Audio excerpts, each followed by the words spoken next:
지난주에 우리는 로마서 12장 말씀을 함께 살펴보았습니다. 그러면서 우리는 참된 예배자가 되자라고 권면을 나누었습니다.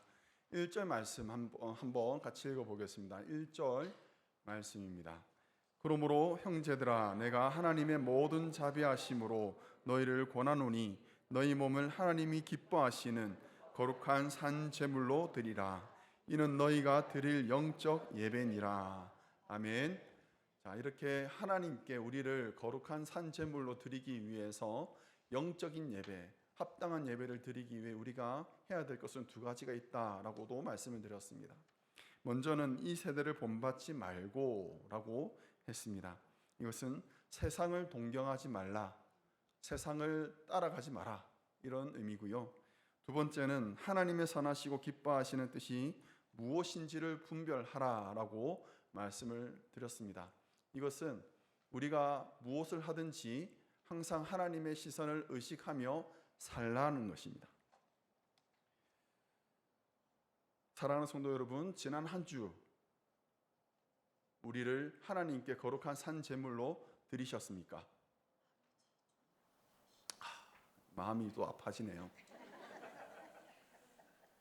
우리의 삶을 하나님 기뻐하시는 거룩한 산 제물로 드리시기를 간절히 축원합니다. 하나님께서 여러분들을 기뻐하시고 여러분들을 통하여서 하나님 영광 받으실 줄 믿습니다. 오늘 우리는 이제 9절부터 13절 말씀을 함께 나누는데요. 오늘 말씀에서는 사도 바울이 거룩한 공동체에 대해서 말씀을 나누어 주고 있습니다. 5절 말씀인데 함께 읽어보겠습니다. 5절입니다. 이와 같이 우리 많은 사람이 그리스도 안에서 한 몸이 되어 서로 지체가 되었느니라. 아멘. 우리는 한 몸이라는 거예요. 우리가 하나의 공동체라고 합니다. 실제로 1절에서 너희 몸을 하나님께 드리라 할 때 그 몸이 단수가 아니고 복수로 사용되었습니다. 그래서 너희 몸들을 드리라라고 되어 있고 너희 몸들이 하나의 공동체가 된다라는 그런 말씀을 주었습니다. 하나님께서 우리에게 예수님을 주신 것은요, 우리가 예수님을 믿어서 천국 가기 위함만이 아닙니다. 천국 가는 것은 예수 그리스도를 나의 구주로 믿어서 우리가 갈 수 있습니다. 그러나 그것만을 위한 것이 아닙니다. 하나님께서 자기의 아들 예수 그리스도를 우리에게 주셔서 자신의 아들을 십자가에 달려 돌아가게 하신 것은 우리로 하여금 예수 그리스도의 몸이 되게 하기 위함입니다. 자기 아들의 몸을 죽이시고 우리로 하여금 예수 그리스도의 새로운 몸이 되게 하는 것, 그것이 우리에게 예수님을 주신 의도인 것이에요. 그래서 예수님은 교회의 모델이 됩니다. 그리고 교회의 비전이 됩니다. 사람들은 교회를 통하여서 예수 그리스도를 발견하게 됩니다. 예수님처럼 천국 복음을 전하고 예수님처럼 가난한 자들과 고난 당하는 자들을 찾아가서 친구가 되어주고 예수님처럼 악한 자들을 적대하고 예수님처럼 살고 예수님처럼 생활하는 것, 이것이 바로 교회가 따라가야 할 본이 되는 것이에요. 예수님의 성품이 교회의 성품이 되어야 되고 예수님의 사역이 교회의 사역이 됩니다. 사도 바울은 예수님의 몸된 교회의 두 가지 특징을 우리에게 말합니다. 먼저는 각각의 성도가 예수님의 질서 아래에 있어야 한다라고 말씀을 합니다. 3절의 말씀을 보면 각 사람이 마땅히 생각할 그 이상의 생각을 품지 말고 오직 하나님께 각 사람에게 나누어 주신 믿음의 분량대로 생각하라라고 말씀합니다. 3절을 보면 조금 어렵습니다. 질서를 잡는 거예요.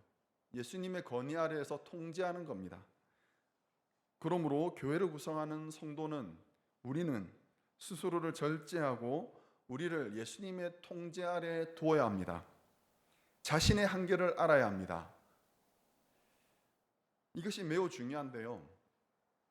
우리를 예수님의 자리에 두어서는 안 됩니다. 아담과 하와가 실패했던 지점이 바로 이 지점이에요.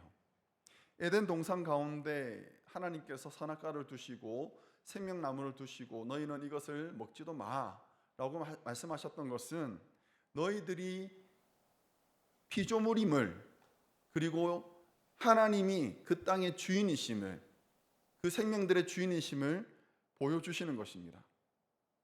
그런데 아담과 하와가 사단의 달콤한 유혹에 넘어갔지요. 유혹에 끌려서 하나님과 같이 되려고 했습니다. 선을 넘은 거예요. 자신의 있어야 할 그 한계와 자리를 지키지 않고 하나님의 영역까지 넘어간 것이 바로 아담과 하와의 범죄였습니다. 우리는 피조물이고 구속받은 죄인입니다. 예수 그리스도를 머리로 하고 있는 그의 몸입니다. 예수님의 생각과 예수님의 말씀이 우리가 마땅히 따라야 할 그런 표본이 됩니다. 두 번째로 예수님의 몸된 교회의 특징은 각자의 은사가 다양하다라는 것입니다. 7절과 8절 말씀에서 바울은 여러 은사를 가진 사람들을 말합니다. 섬기는 사람이 있고, 가르치는 사람이 있고, 위로하는 사람이 있고, 구제하는 사람이 있고, 그리고 다스리는 사람이 있다라고 말을 합니다. 각자가 맡은 일을 각자가 담당하고 이것을 위해서 책임지는 것, 이것이 우리가 예수 그리스도의 몸을 구성하는 우리 각 지체들이 하고 있는 일들이에요.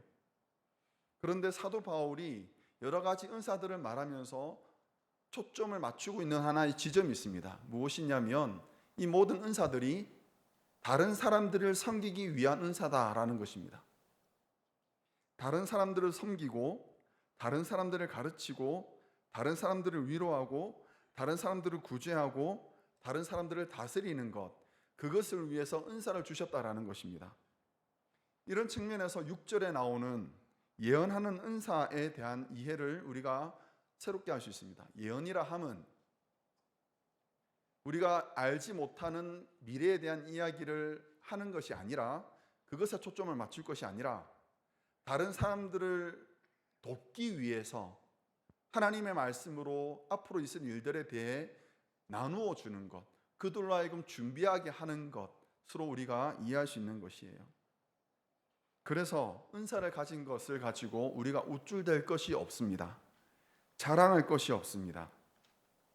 하나님이 주신 은사는 서로를 세워주고 서로를 위하는 것, 그것을 위해서 우리에게 주어진 것입니다. 어떤 분들은 자신의 은사를 잘 모르겠습니다 라고 하시는 분들이 있습니다. 노래도 잘 못하고 음식 실력도 고만고만하고 잘하는 것도 별로 없고 자신 있는 것도 별로 없다, 저는 잘 못해요 라고 말씀하시는 분들이 있습니다. 그래서 나는 불필요한 존재가 아닌가라는 그런 의문을 가질 수도 있습니다만, 하나님께서 창조하신 모든 것은 다 쓸모가 있습니다. 하나님께서 지으신 모든 것은 다 용도가 있습니다. 모든 것이 요긴하게 쓸모가 있습니다.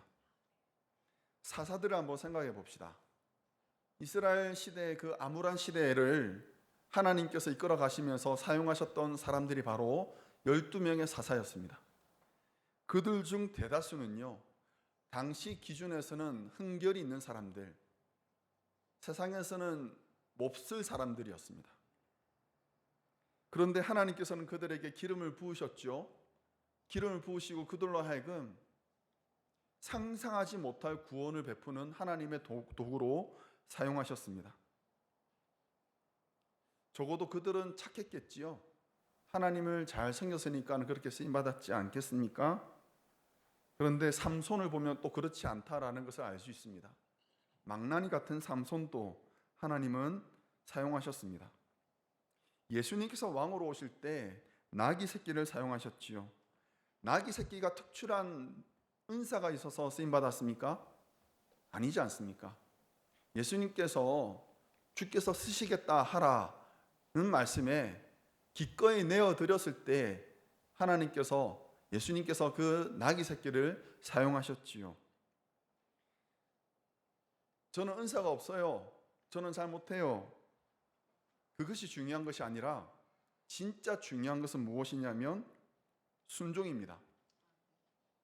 나의 능력과 실력의 출중함이 아니라 내가 준비되어 있고 말씀에 순종하는가, 이것이 하나님 앞에 쓰임 받는 사람의 가장 중요한 특징이라는 것입니다. 주께서 이르시되 내가 누구를 보내며 누가 우리를 위하여 갈고 하니 그때 내가 이르되 내가 여기 있나이다. 나를 보내소서. 나를 보내소서. 따라합시다. 나를 보내소서. 다시 한번. 나를 보내소서. 은사가 중요한 것이 아니라는 거예요. 나는 이걸 잘해. 그러니까 나는 이걸 할 거야. 난 이걸 못해. 난 이걸 안 할 거야. 가 아니라 필요하시다면, 주님께서 원하신다면 내가 여기 있나이다.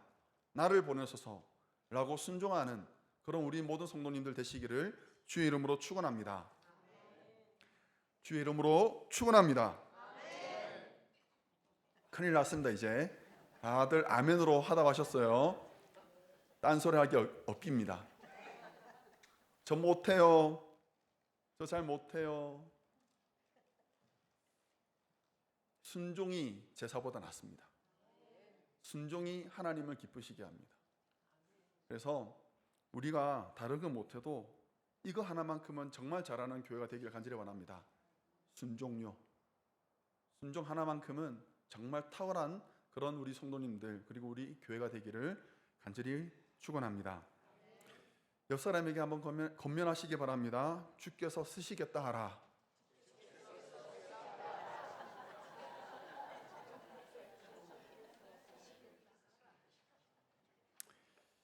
이처럼 예수님의 몸된 교회 안에 각자 고유한 은사를 가진 사람들이 믿음의 분량에 따라 섬긴다면 그 교회는, 그 믿음의 공동체는 참 아름다운 공동체가 되겠죠.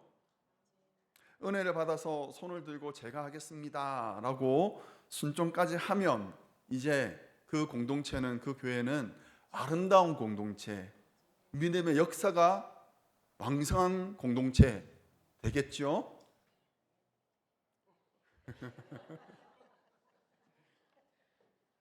그런데 그런 일이 쉽게 일어나지 않습니다. 다 된 것 같은데, 나는 하나님 말씀에 순종한 것 같은데, 그런데 삐걱삐걱거리는 지점들이 있어요. 삐걱삐걱거리는 것. 나는 이렇게까지 순종하고 이렇게까지 열심히 했는데 왜 나는 교회에서 상처를 받고 왜 나는 교회에서 이렇게 힘든 시간들을 보내야 하나 라는 생각을 할 수가 있습니다. 그러면서 낙심을 하게 되고 교회도 별 수 없네 라고 생각할 수 있습니다. 그런 분들에게 권면의 말씀을 드립니다. 우리에게는 훈련이 필요합니다. 우리에겐 연단이 필요합니다. 서로가 맞춰가는 그런 시간이 필요하고요. 자신의 날카로운 부분들이 다듬어져 가는 과정들이 필요합니다. 그리고 나는 원치 않지만 다른 사람들의 모난 부분을 수용할 수 있는 그 순간까지 가야 합니다. 사도 바울은 우리 공동체가 훈련해야 될 것들을 오늘 말씀 9절에서 13절에 일러주고 있습니다. 한번 말씀을 9절에서 13절까지 말씀인데요. 한번 다 같이 읽어보도록 하겠습니다. 사랑에는 거짓이 없나니 악을 미워하고 선에 속하라. 형제를 사랑하여 서로 우애하고 존경하기를 서로 먼저 하며 부지런하여 게으르지 말고 열심을 품고 주를 섬기라. 소망 중에 즐거워하며 환난 중에 참으며 기도에 항상 힘쓰며 성도들의 쓸 것을 공급하며 손 대접하기를 힘쓰라. 아멘. 이런 것들을 훈련해야 된다고요. 이런 것들을 우리가 다듬어 가야 한다고요. 어디에서요? 교회에서요. 교회 안에서 이런 부분들을 우리가 다듬어 가야 되고 개발해야 되고 연단해 가야 된다는 것입니다. 교회는 훈련장입니다. 여러분 이곳에서 열심히 훈련하셔야 됩니다. 제가 있었던 부대 훈련장에 한쪽에는 이렇게 적혀 있습니다. 훈련장에서 땀 한 방울은 전장에서 피 한 방울이다. 무슨 말인지 이해하십니까? 훈련장에서 땀 한 방울 더 흘리면 전장에서 피 한 방울 안 흘릴 수 있다는 거예요. 그러면 어디에서 열심히 우리가 뛰어다녀야 되겠습니까? 훈련장에서 뛰어다녀야죠. 그리고 실력은 어디서 발휘해야 됩니까?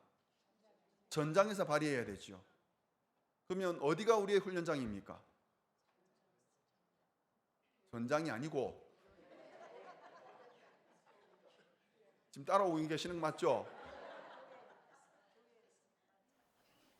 우리의 믿음을 어디에서 훈련해야 되느냐?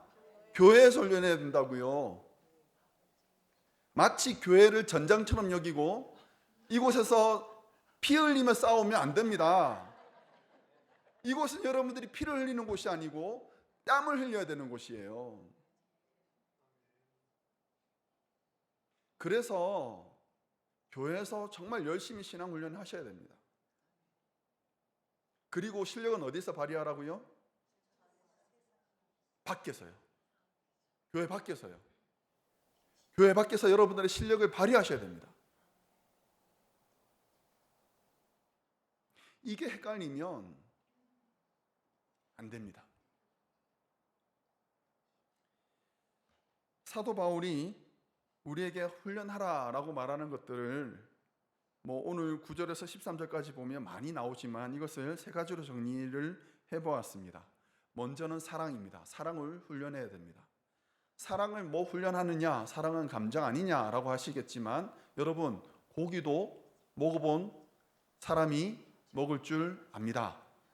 그렇죠? 고기를 많이 드시기 바랍니다.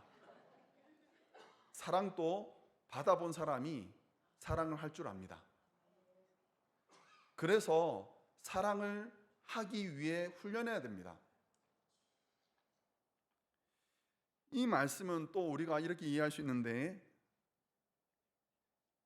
상대방이 사랑받을 만한 사람이 아닐 수도 있다라는 겁니다. 이건 도전이 되죠. 상대방이 사랑받을 만한 예쁜 존재가 아닐 수 있다라는 거예요. 나를 사랑하지 않는 사람을 사랑하라는 의미이기도 합니다. 예수님께서 마태복음 말씀에서 이렇게 말씀하십니다. 너희가 너희를 사랑하는 자를 사랑하면 무슨 상이 있으리요? 세리도 이같이 아니하느냐? 우리는 사랑받고 싶어 합니다. 그래서 우리를 사랑하는 사람을 우리는 사랑합니다. 그렇죠? 그런데 거기서 그치는 것은 누구나 할 수 있다라는 거예요. 우리가 훈련하고 연단해야 되는 이유는 우리를 사랑하지 않기 때문에 그런 거예요. 그 사람을 우리가 사랑하는 것을 훈련해야 된다는 것입니다. 이거 쉽지 않죠? 이 부분은 우리가 연단해야 됩니다. 하는 척 하는 정도로 하면 안 됩니다. 9절에 보면 이렇게 말씀합니다. 사랑에는 거짓이 없나니 악을 미워하고 선에 속하라 라고 말합니다. 진실한 사랑을 하라는 거예요. 진실한 사랑을. 하는 척 하는 거면 그 사람은 어느 정도 속일 수도 있고 나도 속일 수도 있지만 하나님께서 원하시는 사랑은 아니다라는 겁니다. 나를 사랑하지 않는 그 사람을 정말 진실되게 사랑하는 것, 이것이 우리가 교회에서 훈련해야 되는 것입니다. 10절에 보면 형제를 사랑하여 서로 우애하고 존경하기를 서로 먼저 하여 라고 말합니다. 어떻게 하라고요? 먼저 하라고요. 먼저 하라고요. 그 사람이 나에게 다가오기를 기다리지 마시고 먼저 하라고요. 선수 쳐야 합니다. 사랑하는 것을 선수 쳐야 됩니다. 전혀 예상하지 못할 때 쑥 들어가야 됩니다. 사랑을 먼저 하셔야 됩니다.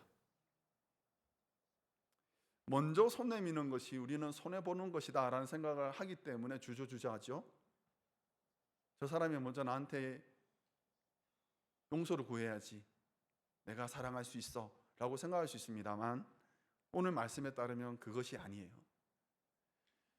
진짜 어렵다, 그렇죠?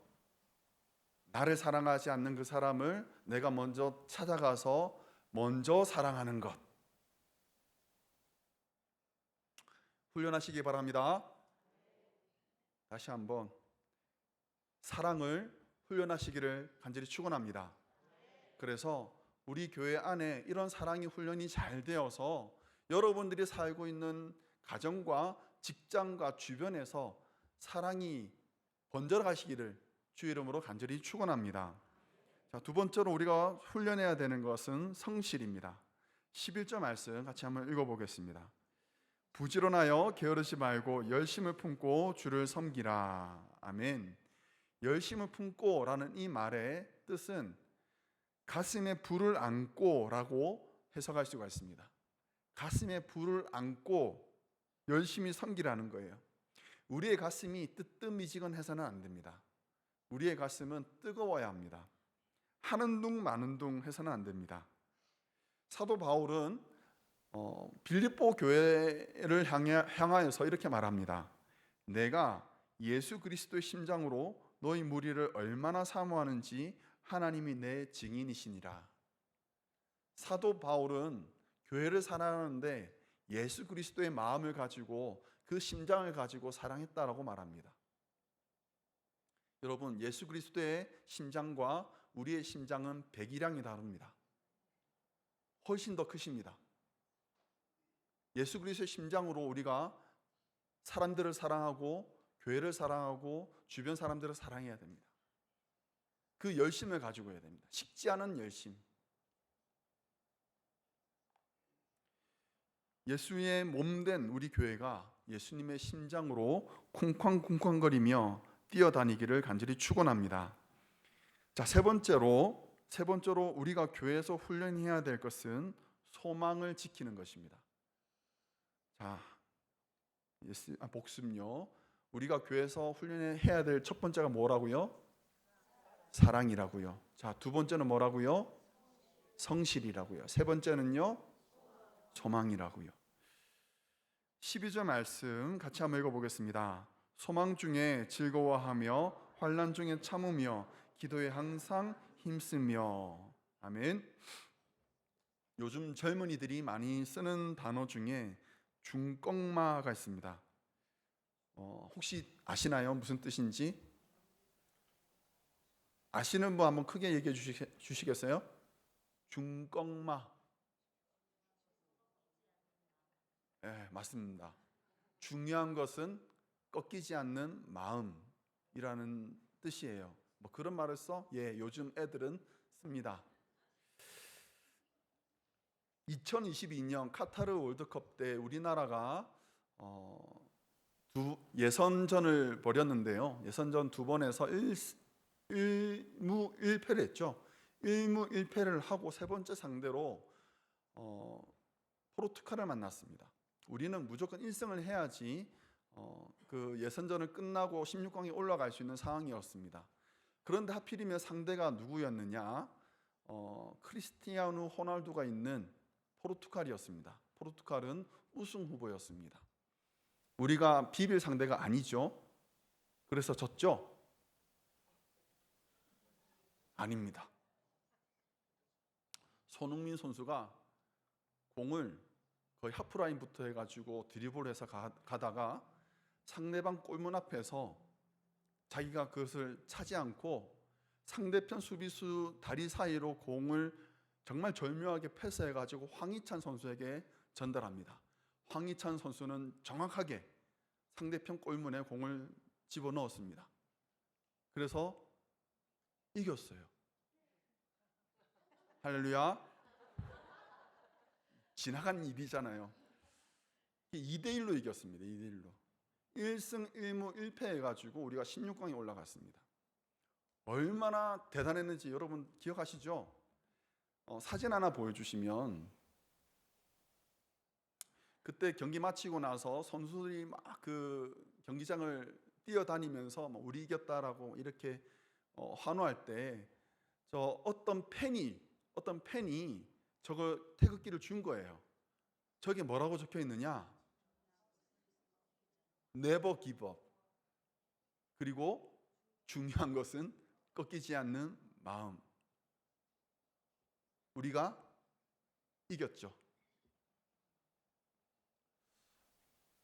내가 지금 상대하고 있는 상대가 어마어마하죠. 그렇죠? 지금 우리가 씨름하고 있는 상대가 우리를 기죽입니다. 우리는 그 앞에 정말 보잘것없는 조그만 아이에 불과합니다. 세상이 한번 호령하면 우리는 그냥 주눅들어 버리죠. 우리는 그런 세상을 살고 있습니다. 그런데 사랑하는 성도 여러분, 중요한 것은 꺾이지 않는 마음입니다. 안 꺾일 수 있을까요? 다 꺾였는데 여러분 안 꺾일 수 있습니까? 왜 아멘이 안 나옵니까? 제가 여러분한테 우리 예배는요, 여러분 예배 드릴 때 아멘을 인색하게 아끼지 마십시오. 할렐루야. 우리가 예배를 드리는 이유는요, 하나님께 아멘 하려고 예배를 드리는 거예요. 아멘을 아끼지 마십시오. 물론 분별해서 해야 되겠지만 하나님 말씀에, 그리고 우리 마음에 닿는 하나님의 그 감동에 대해서는 우리가 아멘해야 됩니다. 사랑하는 성도 여러분, 우리가 꺾이지 않을 수 있는 이유는 우리에게 소망이 있기 때문이죠. 예수 그리스도가 우리의 소망이 되시니까 우리가 꺾이지 않을 수 있지 않습니까? 아직도 긴가민가하고 있나요? 아직도 내가 세상에 끌려다니는 것 같습니까? 아니요, 그렇지 않다고요.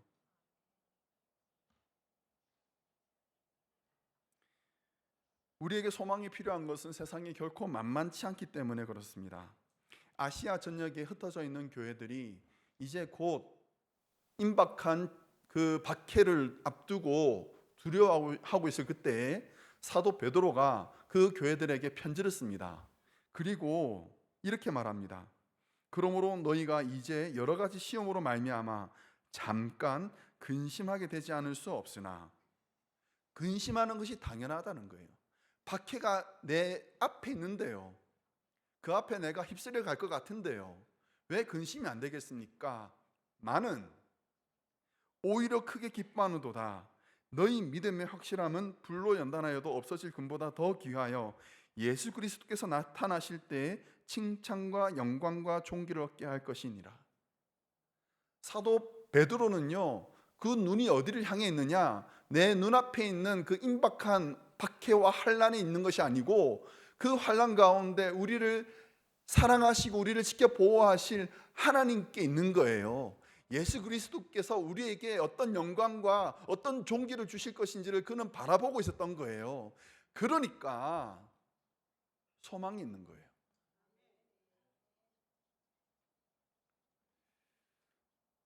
풍랑이 일고 배가 뒤집혀질 것 같은 그런 상황에서도 예수님은 제자들에게 이렇게 말씀하십니다. 내니 두려워 말라. 지금 파도가 막 치고 바람이 불고 배가 뒤집어질 것 같은 그런 상황인데 예수님께서 제자들에게 가장 먼저 던지신 말씀은 내니 두려워 말라요. 사랑하는 성도 여러분, 지금 상황에서 예수님이 보이시나요? 예수님이 보이시나요? 예수님이 보이셔야 됩니다. 그러면 우리는 뒤집어지지 않습니다. 우리는 망하지 않습니다.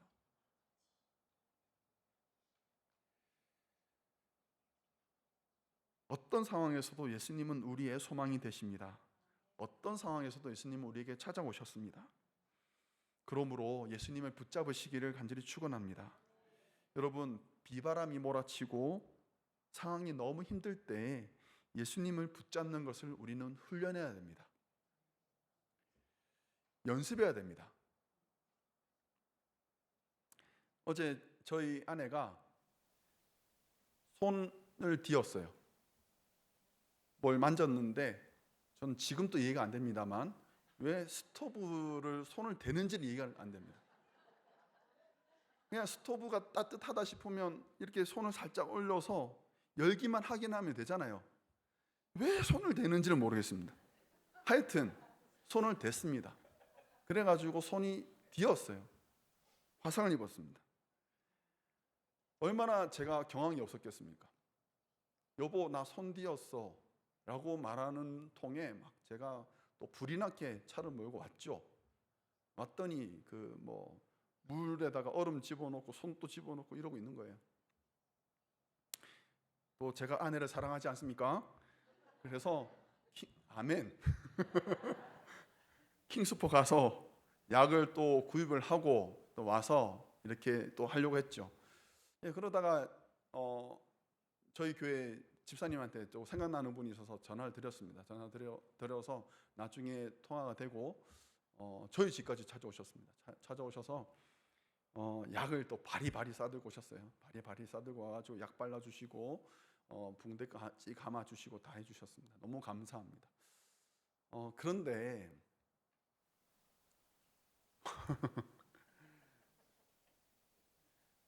기도해 주시더라고요. 그때 제가 목사라는 사실을 깨달았습니다. 그 순간 제가 목사라는 것을 깨달았습니다. 약사 들고 붕대 발라주고 하는 거 해야죠, 그렇죠?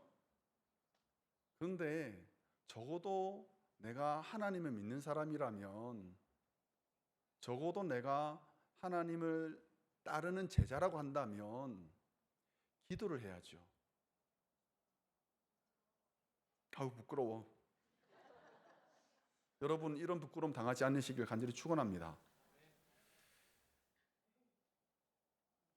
옛날에 많이 들었던 그런 찬양인데, 기도할 수 있는데 왜 걱정하십니까? 기도하면서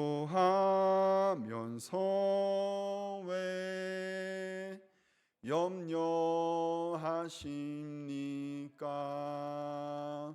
기도할 수 있는데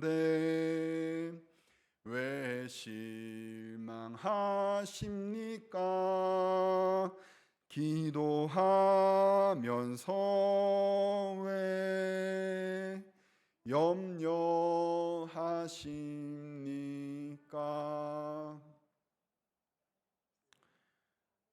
사랑하는 성도 여러분, 우리는요 기도할 수 있는 사람이에요. 우리는요 기도하면 들으시는 분이 있습니다. 왜 걱정하고 왜 두려워합니까? 우리에게는 소망이 있습니다. 그래서 여러분 항상 예수 그리스도를 붙잡는 것을 훈련하시기를 간절히 축원합니다.